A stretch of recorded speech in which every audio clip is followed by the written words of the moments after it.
ആ നല്ല സ്വഭാവം കുട്ടികൾക്ക് പഠിപ്പിച്ചു കൊടുക്കുമ്പോൾ നാളെയുടെ തലമുറയിൽ ദീൻ നിലനിർത്തുക എന്ന ഒരു ഉത്തരവാദിത്തമാണ് എന്റെ പ്രിയപ്പെട്ട മുഅല്ലിമീങ്ങൾക്കൊപ്പം ബഹുമാനപ്പെട്ട മാനേജിംഗ് കമ്മിറ്റി നിർവഹിക്കുന്ന ഏറ്റവും വലിയ സേവനം.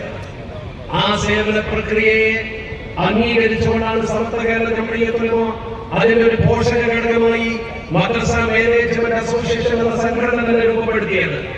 ഇന്ന് നിങ്ങൾ നോക്കൂ, നമ്മുടെ രാജ്യത്തെ 20 കോടി മുസ്ലിങ്ങൾ കേരളത്തിന്റെ പുറത്താണെങ്കിൽ 1 കോടിയിൽ താഴെ മുസ്ലിങ്ങൾ മാത്രമുള്ള നമ്മുടെ കേരളം 21 കോടി മുസ്ലിങ്ങൾ ഇന്ത്യയിലുണ്ടെങ്കിൽ 20 കോടിയും വാടകത്തിന്റെ അപ്പുറത്താണ്.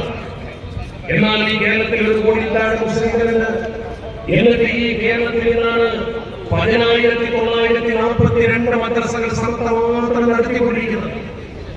ഈ മദ്രസയുടെ വലിപ്പം മനസ്സിലാക്കണമെങ്കിൽ 9,363 കേരളത്തിലാണ്. ആ മദ്രസയിൽ 1,456 കേരളത്തിന്റെ പുറത്താണ്. കേരളത്തിന്റെ പുറത്ത് പോലും 1,456 മദ്രസയും വിദേശത്ത് 123 മദ്രസയും. മൊത്തമാണ് ഈ സമസ്തയുടെ 10,942 മദ്രസ.